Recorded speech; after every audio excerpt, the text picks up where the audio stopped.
The snow that fell that night was not gentle. It came with weight, with purpose, as if the sky had grown tired of holding its sorrow. It blanketed the Dakota plains in silence, so deep it swallowed every hoofbeat. Every prayer whispered to the seams of a drafty roof.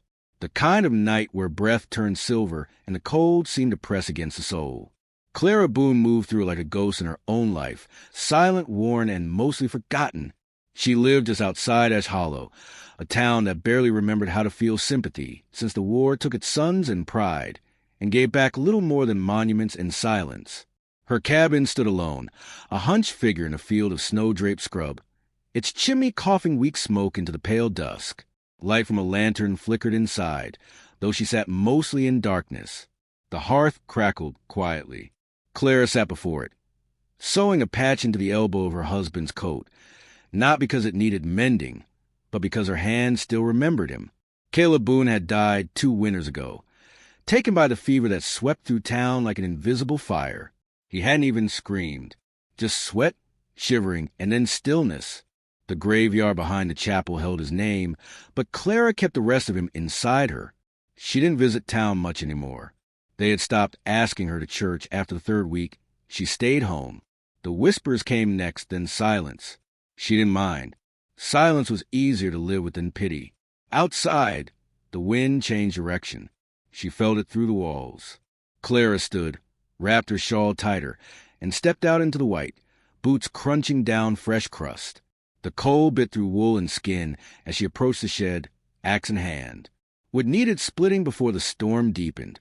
Halfway through her task, she heard it, faint at first, a dragging, a muffled groan, something not quite belonging to the sounds of nature. She paused. The axe hovered above the log, her breath frozen in the air. The sound came again, then silence, and then, closer, the snap of a branch. Clara turned slowly, squinting into the snow. The light from the lantern inside cast long shadows across the yard. At the far edge of her fence, where the snow piled up against the gate, something moved. She didn't run. She didn't call out. She simply walked toward it, her breath tightening. There he was, a man, or what was left of one, bare-chested beneath a torn buckskin vest, his face gray with frost and his body half buried in snow. His skin was copper dark, long black hair frozen and a thick rope against his back. An arrow protruded from his left shoulder, snapped midway down. Blood had crusted black around it, frozen into the buckskin like a second seam. He looked up, eyes squinting with effort. Their gazes met. Something ancient and raw passed between them, an understanding deeper than words. She knelt beside him, her fingers trembling not from fear, but from the choice before her. Leave him, and he would vanish into blizzard by morning. Take him in, and everything would change. He swayed forward, nearly collapsing. She caught him under the arm. He was heavy with pain. Clara whispered, "Come on now," not knowing if he spoke English or heard her at all. He said nothing, just let her pull him upright with slow, strained effort. The arrows shifted with a sickening resistance. They made it inside his boots, or what was left of them, dragging slush onto the floor. She kicked the door shut and helped him to the hearth. His breath came in ragged gasps. Her hands, now stained with his blood, moved without thinking. She cleared the table, gathered her basin, boiled water. He sagged against a chair but didn't speak, even as steam rose and she approached with scissors and cloth. The arrow was not a fresh wound. It had been there at least a day, perhaps more. Infection lurked beneath the skin, a pale swelling around the shaft. Clara cleaned it with snow melt, her movements careful and deliberate. He flinched but didn't cry out. His jaw was clenched like a trap set tight. "You'll need to bite down," she said, offering him a leather strap. He took it wordlessly. She broke the arrow off at the base, then reached behind his shoulder, fingers slick with blood, and pulled the head to the front. It came with a sound that made her stomach turn, but she didn't stop. He let out a grunt, nothing more. When it was over, she packed a wound with boiled cloth and tied it off with her husband's old belt. When she finished, he slumped forward. Clara watched his face. His cheekbones were sharp, his mouth drawn, eyes closed, but his chest still rose and fell. She moved him to the cot, Caleb's cot. It felt like trespassing. Still, she laid him down, pulled a quilt over him, and sat in a rocking chair nearby. The fire threw golden light across the room. Wind clawed at the windows. Morning would bring questions and trouble. She didn't sleep. The next day, Ash Hollow stirred like a hive disturbed. Elias Judd, trapper and half-mad old-timer, had seen smoke from Clara Boone's chimney rising long past midnight. That was strange. But stranger still, he'd glimpsed a shape, tall, wounded, dark-skinned, moving between her house and the outhouse just before dawn. By noon, the whispers had reached the mercantile, the church, and finally the sheriff. Sheriff Abel Crane was a man of rules and righteous appearances. He believed a woman alone should be meek, grateful, and never give the town reason to speak her name. Clara Boone had already broken 2 of those. By the time he saddled his horse, the sun was just peeking out from behind the winter haze. Clara, meanwhile, stood at her sink, scrubbing blood from a rag that wouldn't come clean. The man, she still didn't know his name, lay still, wrapped in quilts, silent as a shadow. But his fever had broken. She could see color returning to his lips. He hadn't spoken a word. She brought him broth, which he sipped slowly, then stopped. He looked at her for a long time, as if memorizing her shape. "You saved me," he said, voice hoarse like wind through pine. Clara blinked, not at his words, but the way they echoed through her, like someone had finally spoken after a long vigil at a grave. "Name's Clara," she said gently. He nodded once. "Chayton." Then silence again, but this time it was not empty. When the knock came at her door, Clara stood slowly. She opened it to find Sheriff Crane already frowning. "Clara," he said, "we got talk going round that you've taken in one of them." Clara said nothing. Crane stepped forward, peering past her shoulder. "We don't want trouble. Man like that, he's not safe here. Don't care how he got hurt. Ain't our concern. But folks get nervous. Folks act rash." Still she said nothing. "You know what I mean," he added. Clara finally spoke. "He's not your concern, Sheriff." Crane's eyes narrowed. "Now, that ain't for you to decide." Her voice remained quiet, but it cut. "This is my land, my house, and you're not welcome inside." Crane shifted his weight, measuring her. For a moment, the lawman in him warred with something older, cowardice. Then he tipped his hat. "Suit yourself," he said, "but you'll regret it. Mark my words." She watched him leave, his horse kicking up snow. When she closed the door, Chayton looked up at her from the cot. He said nothing, but his gaze held the weight of something unspoken. Gratitude, yes, but something more, as if they were now tethered by more than circumstance. The wind outside softened. Dusk crept through the windows again. Clara returned to the fire. She picked up her husband's coat once more, but this time she folded it and placed it gently on the shelf. That night, she sat beside a man she barely knew and didn't feel alone, and the snow kept falling, quiet as breath, erasing footprints but not memory. Dawn was a pale fire on the horizon, struggling to rise above the frost-hardened plains. Inside the cabin, warmth clung to the floorboards, to the quiet shape of Chayton resting beneath wool in silence. Clara stood at the window, watching the ghost of her own breath cloud the glass. The world outside remained still, save for the occasional whisper of wind dragging snow across fence posts. Her hands wrapped around a tin mug, but the coffee had long gone cold. She didn't drink it for warmth. She drank it for the illusion of morning routine, of a life she once knew. Behind her, Chayton stirred. She didn't turn, not right away. His movements were slow, deliberate, as if waking required negotiation with each limb. When she finally glanced over her shoulder, their eyes met again. Not like strangers, but like 2 people who had already crossed a bridge others fear to approach. "How long?" he asked, voice raspy. 3 days, Claire replied. "You had a fever. Thought you weren't going to pull through." Chayton closed his eyes again, not from weariness, but from the weight of remembering. His jaw tightened subtly. "You said your name was Chayton," she added softly. He nodded. "It means falcon. My grandfather named me." "And your people?" she asked, not with suspicion but careful curiosity. There to the north, a few still remain. She left it there. A question was an offering, not a demand. That afternoon, she caught Elias Judd standing just beyond her fence line, a long piece of jerky hanging from his teeth, chewing slow, watching slower. He lifted his hand in a gesture halfway between greeting and warning. Clara stepped outside, arms crossed. The snow crunched beneath her boots. Judd didn't speak until she was near enough to smell the musk of dried furs on his coat. "Sheriff's been poke around," he said, still chewing. "Folk are talking. Say you got trouble in there." "If you're here to see trouble, you'll be disappointed," Clara replied. Judd shrugged. "Ain't my place. Just figured you ought to know. Some men in this town.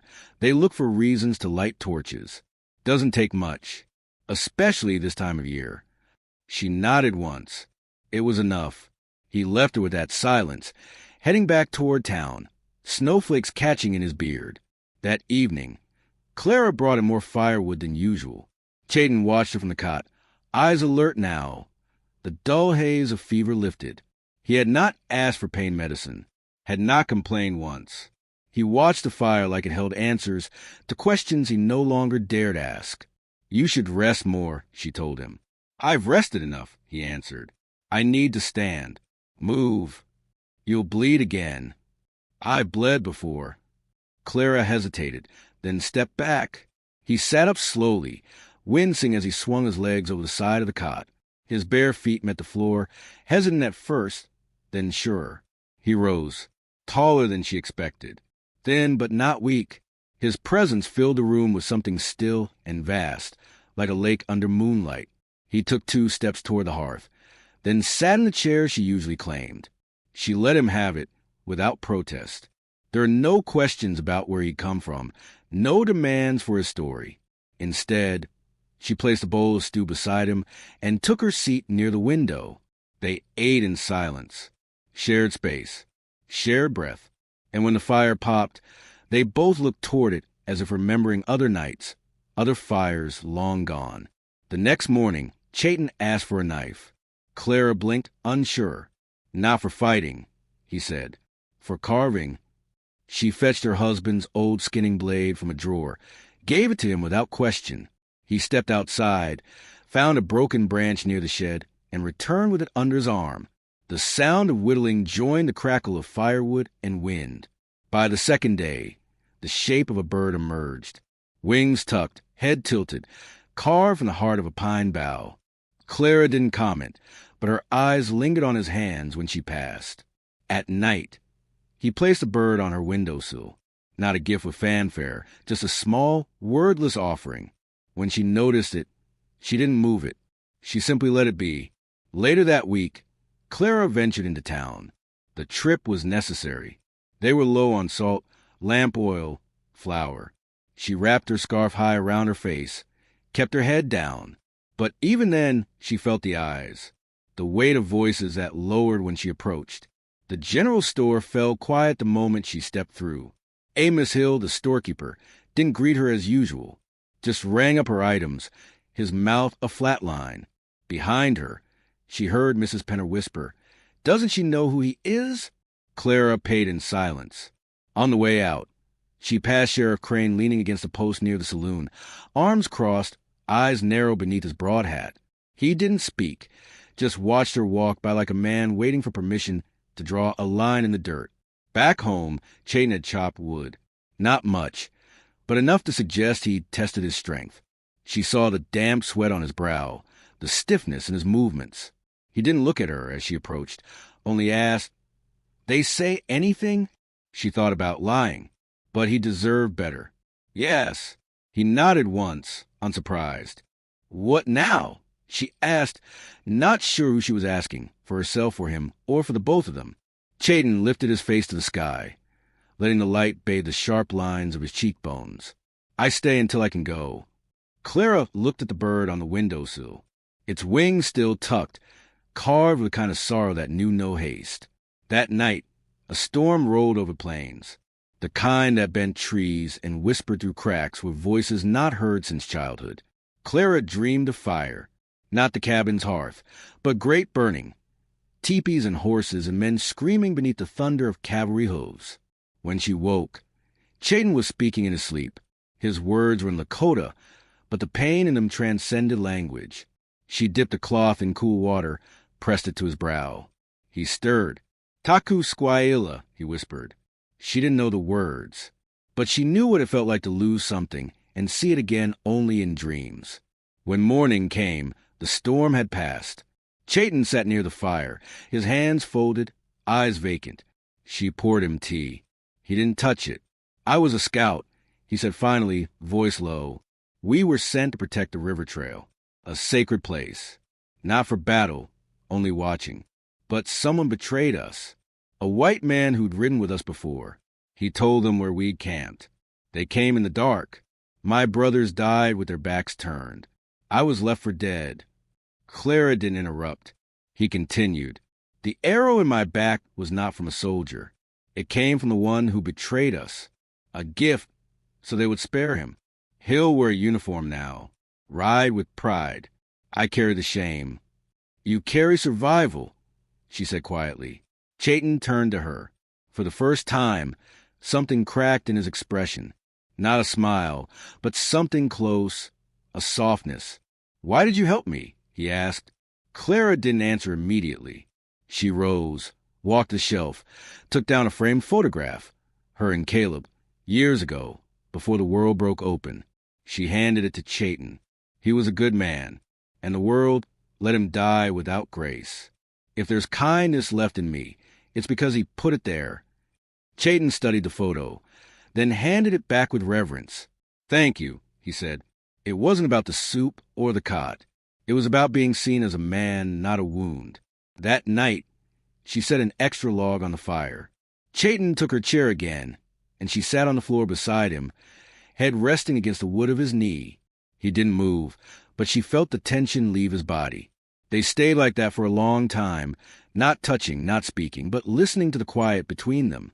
Outside, the bird on the windowsill gathered snow on its wings. In the dark beyond the fence, someone watched. The sheriff's words had been taken seriously, and someone, somewhere, was waiting for a reason to bring fire to her door. But for now, there was warmth and breath, and a cabin filled with two souls too tired to run and too stubborn to bow. And just before sleep took her, Clara whispered without knowing why, "Stay as long as you need."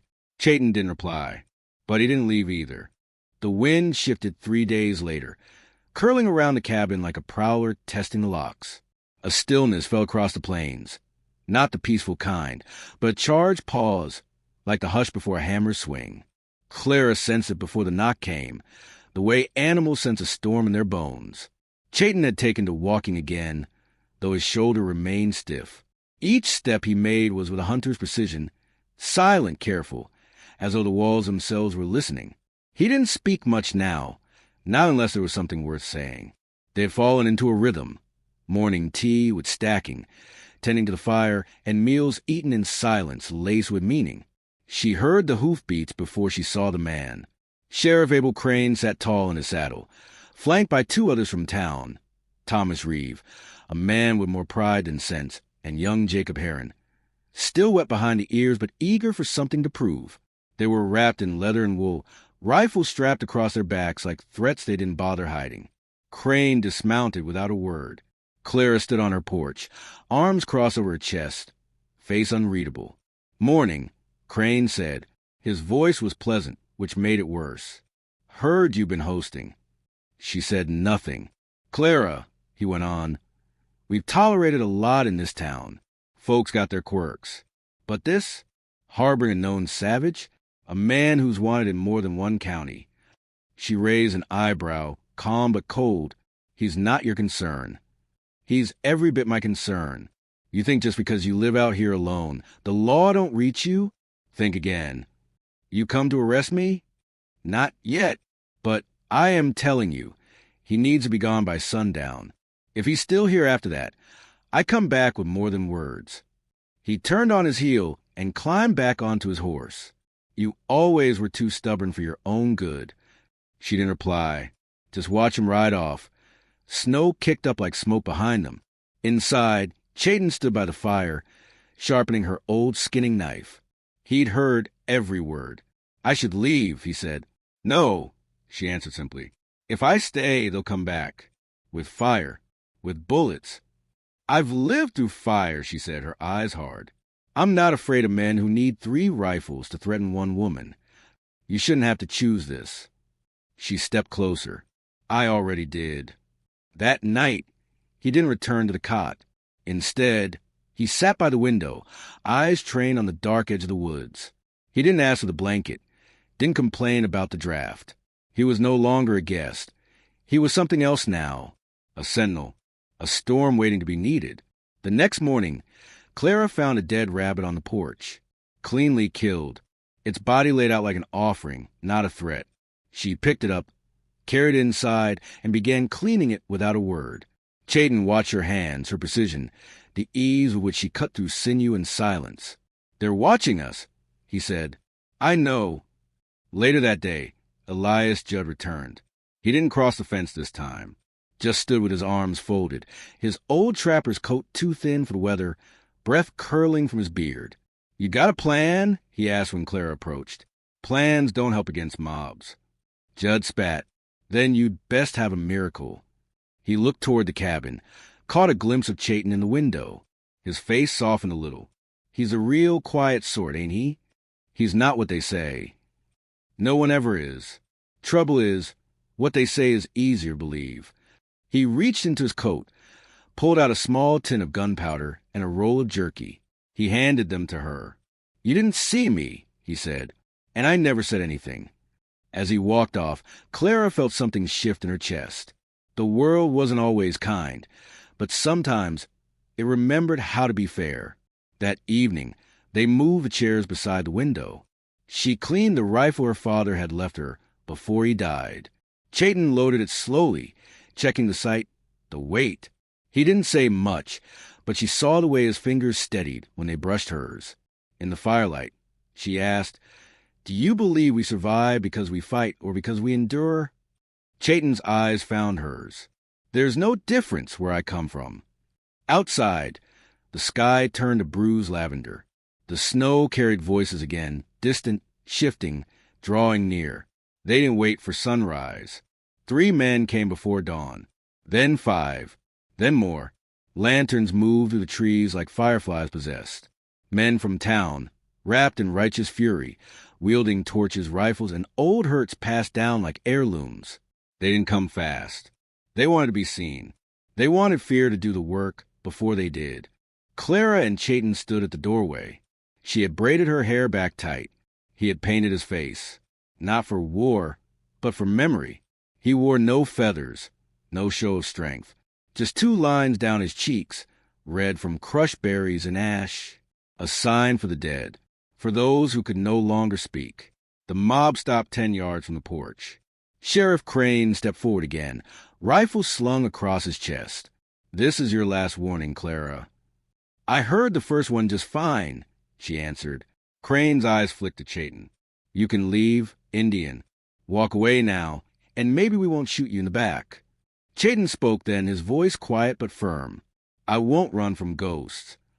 A murmur passed through the crowd. Some weren't ready for this to turn into blood.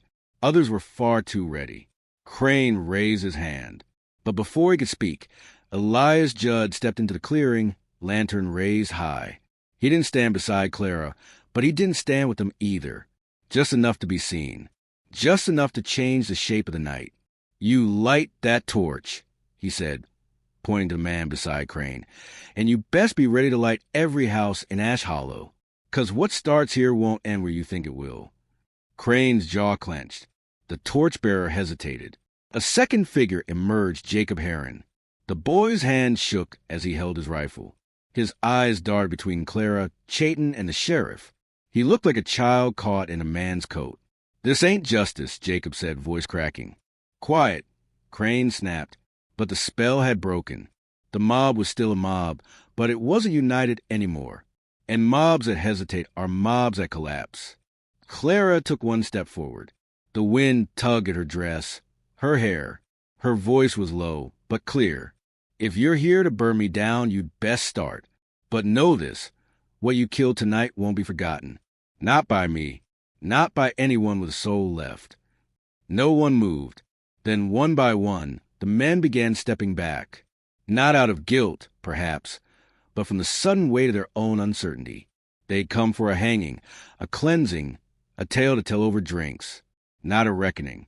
Not a mirror held to their faces. Crane stood frozen, rifle half lifted. But when he saw the way the crowd turned, the hesitation, the lack of heat behind their eyes, he cursed under his breath and turned his horse. The others followed, boots crunching against snow like reluctant confessions. When the last lantern disappeared into the trees, Clara let out a breath she hadn't realized she was holding. Her hands trembled. Beside her, Chayton said nothing. But when she looked at him, there was a quiet in his face that hadn't been there before. Not peace, but something close. They went inside together. She didn't light the fire. The air was warm for what they'd shared. Strength, resistance, memory. She poured water for tea. Chayton set the rifle aside and stood near the window. You didn't have to stand with me, he said. Clara met his gaze. Neither did you. For the first time, he reached for her hand. It wasn't a gesture of possession, or even thanks. It was a joining, a promise. They stood in the quiet, the cabin holding the echo of all that had nearly happened. Outside, snow began to fall again, soft, slow, the kind that covered tracks and stories alike. But some things once seen could not be covered, and in the dark, on a hill not far from Ash Hollow, a lone bird carved from pine was stood on a fence post, wings tucked, head tilted, not waiting to fly, but remembering how. The days after the standoff passed quietly, but it was a kind of quiet that comes after a scream, thick with aftermath.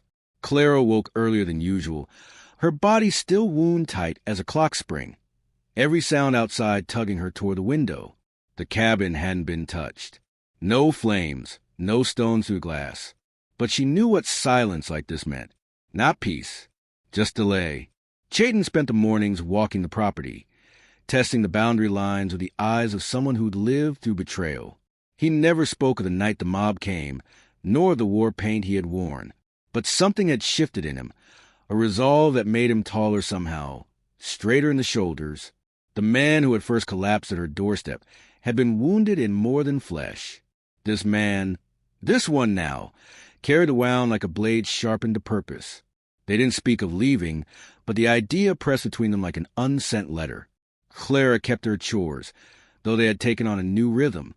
She moved through the kitchen slower now, almost careful not to stir the calm they had earned. Yet her hands trembled at times, folding flour into biscuits as if they might fall apart if she pressed too hard.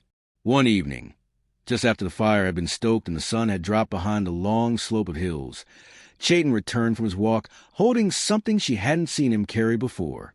A small pouch, tied tight with sinew. He opened it without speaking, letting the contents fall gently onto the table. Ash, coarse grains of red earth, a carved stone the size of her thumb. Clara didn't ask, but he explained anyway. My brother's ashes, he said softly. We burned our dead together. We carry them. When we return to the places they loved, we leave a part of them behind. So the land remembers. She reached out, her fingers brushing the ash, her eyes rising to meet his. You want to bury him here? I want to honor him here. She nodded, her voice tight. Then we'll do it tomorrow, at dawn. They rose before the sky changed color. The land was still caught in blue shadow. Chayton led her to the far side of property, where the earth hadn't yet frozen through. Beneath a stand of pine trees, they dug a shallow cradle, lined it with the red dust and ash, and set the stone in the center. He spoke in Lakota, his voice even and low, words rolling like water through rock. Clara didn't understand them, but she felt them, how they lifted the wind, how the silence after held weight. When he finished, she placed a feather beside the stone, not for tradition, but because it felt right. When they returned to the cabin, the wind had picked up again. That afternoon, Elias Judd came, but this time not alone. He arrived on foot, walking alongside an older man Clara hadn't seen before. The stranger's coat was too clean and his boots too fine. His face was lined with experience, but his eyes sharp and silver blue, were untouched by dust or grief. He was not of Ash Hollow. Elias gave her a look that said more than words could. "This here's Captain Lawrence Dell," Judd said. "He's been in the territories a long while. Knows his way around men like Crane." Dell removed his hat. "Ma'am." Clara returned the nod, but said nothing. "I came to offer a warning," Dell said. "The sheriff's men rode out last night, headed west, but they weren't chasing anyone. They were riding to meet someone." "Who?" Clara asked. "Army boys," Dell replied. "The ones that call themselves peacekeepers but carry fire in their hearts." "Why would he do that?" she asked, though she already knew. "Because men like Crane don't lose well," Dell said. "And he's looking for a way to turn your stand into a crime." Clara swallowed hard. "And they'll come." "If they do," Dell said, "they'll come along their side and steal behind it." Chayton stepped out onto the porch, having heard every word. "I will go," he said again. "I won't bring death to your door." "You won't go alone," Clara replied, turning to him. "And not today." Dell and Judd exchanged a glance. "We could buy you time," Judd said, "but not forever." They left without promise or farewell, just the weight of truth left hanging behind them like smoke. That night, Clara packed. She folded clothes into a small satchel, gathered her father's old revolver, and wrapped it in cloth. Chayton sat by the fire, his hands empty. For the first time, she saw the weariness in his eyes. Not from pain, but from knowing how far he had run already. "We don't have to run," she said, her voice trembling despite her will. "We could find somewhere. Start over." He shook his head. "They'll follow. The badge, the uniform. It's not about law. It's about erasing what they fear. You're not what they say." "I know," he whispered. "But they don't want to know. That's the danger." She approached, sat beside him, her knees touching his. The fire cast their shadows onto the log walls, long and flickering. "I was a wife once," she said. "I buried him right out there, under a pine tree. And for a long time, I thought that was the end of the story. But then you came. You didn't ask for saving. You didn't beg. You just existed. And in doing so, you gave me something no one else had in a long time." Chayton turned to her, his eyes wet, but no tears fell. "Hope?" he asked. She shook her head. "Choice." A knock shattered the moment. Not loud. Deliberate. Chayton rose slowly. Clara moved to the door, hand already on the revolver wrapped in linen. She opened a crack. Outside stood Jacob Heron, the boy who hadn't lifted his rifle that night. "I came to warn you," he said. "They're coming at dawn. 2 wagons. Soldiers. I heard the sheriff. He said if the law won't do it, he'll burn you out." Clara blinked once, as if absorbing a punch. "Why are you telling us this?" "Because it's not right," Jacob said. "I thought maybe if someone stood last time, someone else would stand next." She opened the door wider. Chayton stood behind her now. Jacob looked at him and nodded once, not in fear, but in something closer to respect.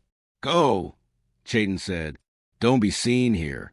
The boy disappeared into the trees, swallowed by night. Clara turned. "We can't outrun fire." Chayton's jaw tightened. "No, but maybe we don't have to." They spent the hours before dawn setting buckets of water beside each window, pulling the rugs from the floor, covering the glass with silk blankets. Chayton wrapped her arms in thick canvas, fastened leather strips across her chest. Not armor, but shield nonetheless. Clara loaded the revolver with shaking fingers, the way her father had taught her long ago, but she'd sworn never to use again. When the first light broke, it did not come with birdsong. It came with the rumble of wheels and the crunch of boots. Clara stood beside the hearth, Chayton by the door. She felt his hand find hers, not to pull her back, but to hold her forward. The wagon stopped at the edge of her fence. 8 men dismounted. 2 wore uniforms. 1 carried a torch. Crane, of course, led them. "You had your chance," he called. "Now you'll burn for it." "No!" Clara shouted, stepping out, revolver lower but steady. "You'll burn if you take one more step." The men hesitated. Then A second figure stepped into view, behind Clara, behind the house. From the woods, Elias Judd emerged, and with him, 20 others, men from the town, farmers, trappers, even Jacob Heron. Each held something, a rifle, a torch turned backward, a sharpened hoe. They didn't speak. They didn't need to. They just stood behind Clara and Chayton, like a wall made of old earth and stubborn root. Crane stared, mouth slack. "You said we had no choice," Clara said, raising her voice. "But we do, and so do they." Crane looked at the soldiers, but they stepped back. One removed his hat. The other lowered his weapon. "You want to burn something, Abel?" Elias said, "Start with your own conscience." For a long moment, nothing moved. Then Crane turned, mounting his horse with stiff motions. He spat into the snow and rode off. One by one, the others followed, defeated not by gunfire, but by resistance they hadn't prepared for. When the last wagon disappeared, Clara dropped her arm. Her knees nearly buckled. Chayton caught her. They stood like that in the snow as the sun rose gold over the hill. Behind them, the others returned to the trees, to their homes. No one needed to speak. The land had chosen. Later that afternoon, Clara returned to the small grave beneath the pine. She knelt and placed a stone beside Chayton's brothers. A second mark, for survival, for those who refused to be erased. Chayton joined her. No war paint now. No blade. Just a man, eyes forward past the horizon. When she looked at him, she smiled for the first time in seasons. "You still planning to go?" she asked. He took her hand again. "Only if you come with me." And in the soft wind that followed, carrying no threat, only pine and memory, they walked back home together, no longer hiding, no longer waiting, just walking. As they crossed the porch, Clara turned and whispered toward the hills, almost as if speaking to the reader of her story. "Let them say what they want. But I remember what stood here, not in anger, not in shame, but in light." And then inside the cabin, the fire was lit, not to keep danger away, but to warm what had been saved. You see, sometimes love doesn't announce itself with roses or rings. Sometimes it comes limping through the snow, bleeding and wordless, and leaves you changed. The town may never understand, but in the quiet places where a woman once chose grace over fear, a new kind of courage grows. So if ever the world tells you who to hate, remember Clara Boone. And remember, some hearts beat loudest when they whisper,